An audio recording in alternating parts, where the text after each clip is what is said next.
Panorama group, जो सोचता है वो करता है। ये साल चुनावी है और इस चुनावी साल में नेता आपसे वोट मांगने आएंगे और आप अपने नेताओं से पूछिएगा कि बताइए आपने मेरे और मेरे बच्चों के भविष्य के लिए क्या किया है इतने दिनों में। बिहार में सरकार लंबे समय से एनडीए की है, केंद्र में भी सरकार एनडीए की है और आप ये सवाल पूछिएगा कि जब नरेंद्र मोदी की सरकार नीतीश कुमार के बदौलत दिल्ली में थी तो नरेंद्र मोदी की सरकार ने क्या दिया है इस बिहार को, बिहार के लिए कौन सी सौगात मिली है, वो कौन सी सौगात आपके बच्चों के लिए मिली है और कौन सी सौगात हमारे बच्चों के लिए मिली है। और बिहार की जब बात होती है तो यह कहा जाता है कि बिहार में गरीबों की संख्या कम नहीं है, बिहार में गरीबी कम नहीं है, बिहार में भूखमरी भी कम नहीं है, बिहार में तो सबसे ज्यादा कुछ है तो वो है पलायन, वो है बेरोजगारी।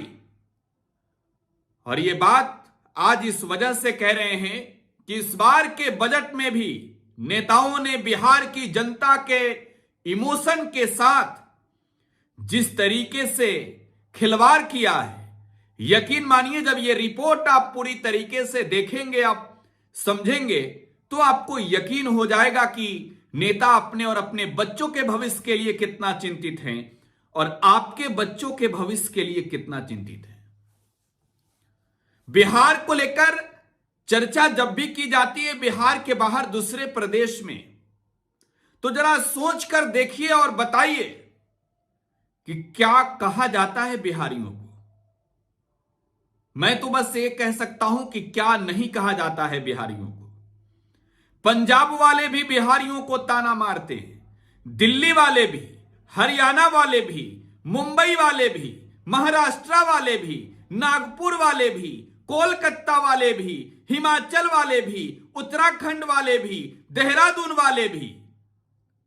लेकिन एक सच्चाई यह है कि इन बिहारियों ने इन राज्यों में आर्थिक स्थिति को सुधार करने में जो भूमिका निभाई है, शायद यही वजह है कि देश के जो बड़े नेता हैं वो नहीं चाहते कि बिहार एक विकसित प्रदेश बने और बिहार से पलायन रुके, ताकि बिहार के जो युवा हैं, जो बिहार के भविष्य हैं, वो दूसरे प्रदेश में जाकर मजदूरी करे, नौकरी करे, उन राज्यों को विकसित बनाने में अपनी भूमिका निभाए और अपने राज्य को पिछड़ा ही बनने दे। बिहार में कमी किस चीज की है? तो शिक्षा की। बिहार में कमी किस चीज की है? तो नौकरी की। जरा सोचिए ना, बिहार को क्या मिला है इस बजट में।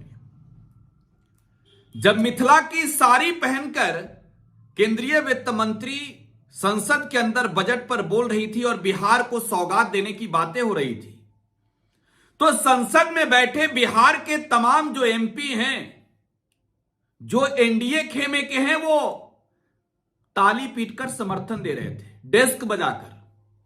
जो विपक्ष वाले हैं वो इंतजार में थे कि मैडम अभी और कुछ बोलेगी, बिहार को और कुछ मिलेगा। और जब बात मैंने नेताओं की तो मैंने पहले ही कहा कि नेताओं के बच्चे के भविष्य के बारे में मत सोचिए, सोचिए अपने बच्चों के भविष्य में। 56 इंच का सीना गनने वाले आपके बच्चे का सीना इस गरीबी में सिकुड़ रहा है, तो इसके जिम्मेवार कौन होंगे? एक बार बजट में बिहार को क्या मिला है इस पर जरा गौर फरमाइएगा। एक बार देखिए, आपके सामने हम दिखा रहे हैं बिहार को क्या क्या मिला।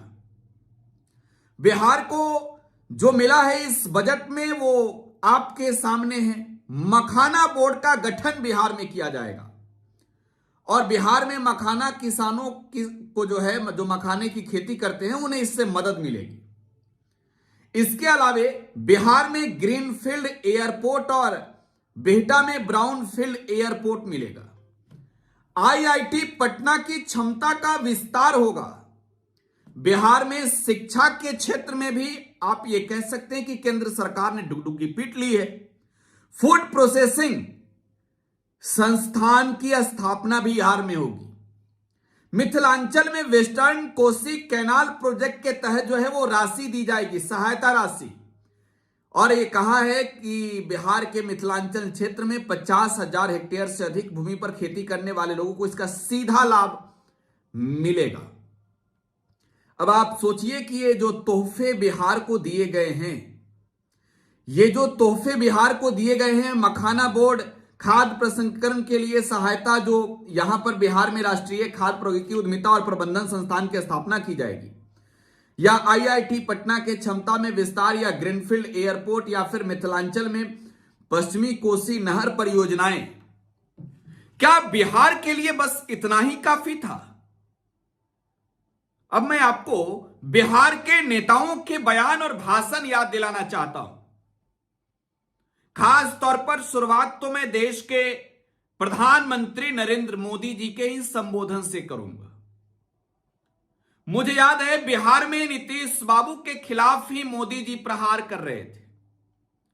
बिहार में लालू यादव के जंगल राज की वो रट लगाकर बिहार की बोली लगा रहे थे। बिहार के जिलों में जाकर वो कह रहे थे अपने चुनावी भाषण में कि बताओ बिहार वालों क्या दे दूं, कितना दे दूं, 125 करोड़, 5,000 करोड़, 10,000 करोड़, कितना दे दूं?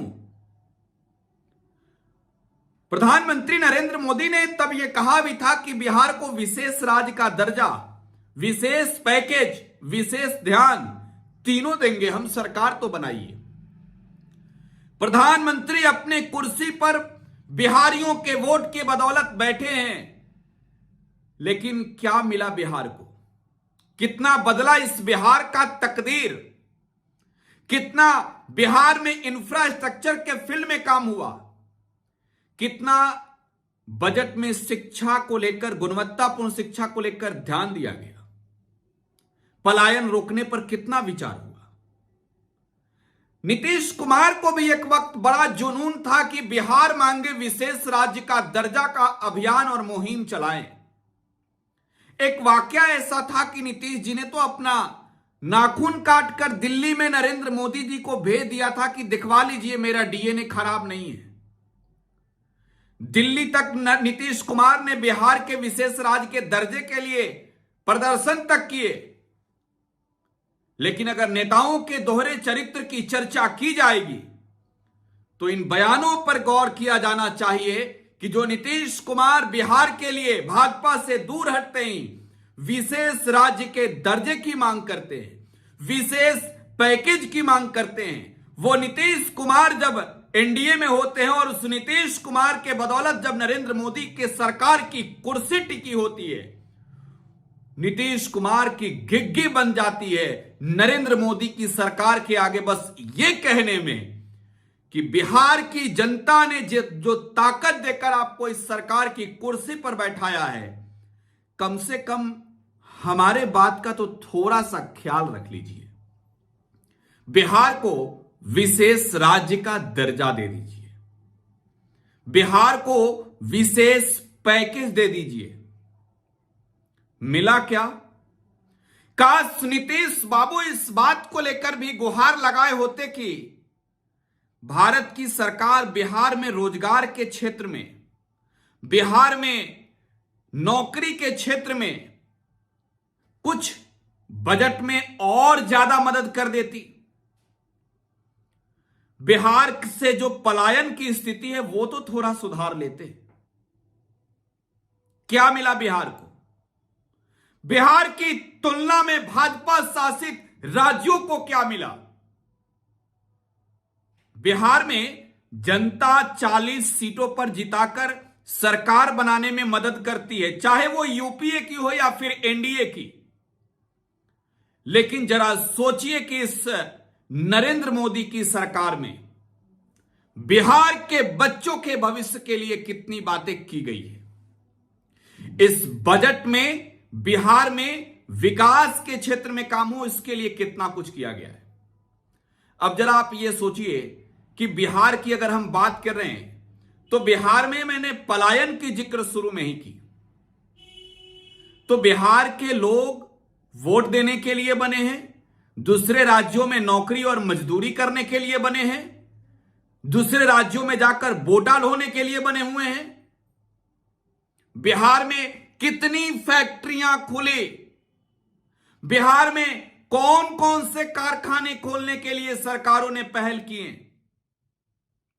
वोट के नाम पर चेहरा चमकाने के लिए तो बहुत सारे नेता हैं, लेकिन इस बिहार के प्रगति और दुर्गति के जिम्मेवार लोग क्या चुनाव के वक्त उसी मंचों से ये कहेंगे कि अब मुझे माफ कर दीजिए, मुझे वोट दे दीजिए।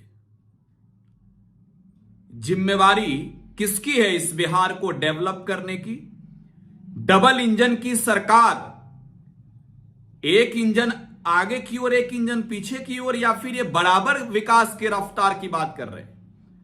बिहार को मिलना क्या चाहिए, मिला क्या? भविष्य कितना बदलना चाहिए, बदला क्या? प्रगति कितनी होनी चाहिए, हुआ कितना?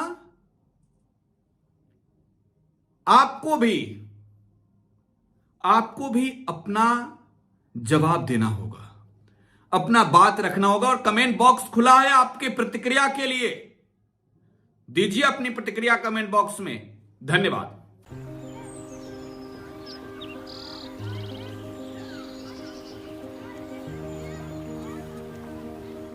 एक बात बतावा, तू हमेशा बड़े बाजार से होकर घर काहे जात बार? पगडंडी से जल्दी पहुंच जाई। अब का करी, मन बहलावे खातिर जाइला। सामान खरीदे हैसियत ना बा, उ देख के मन के समझा लेता नी। बात ता सही कहता। कभी कभी सोचे तानी पैसा रही ता राहुल खातिर टिफिन, ओकरा पापा खातिर जूता और गुड़िया खातिर रंग सब ले लेही। अब फिक्र मत कर। सुनल माई बहन मान योजना के बारे में का हो? तेजस्वी जी वादा कइले बारन कि अब की बार नई सरकार बनते ही हमके हर महीने 2500 रुपए मिली। अब दिन बदल जाई। अरे वाह, मतलब सच में दिन बदल जाई।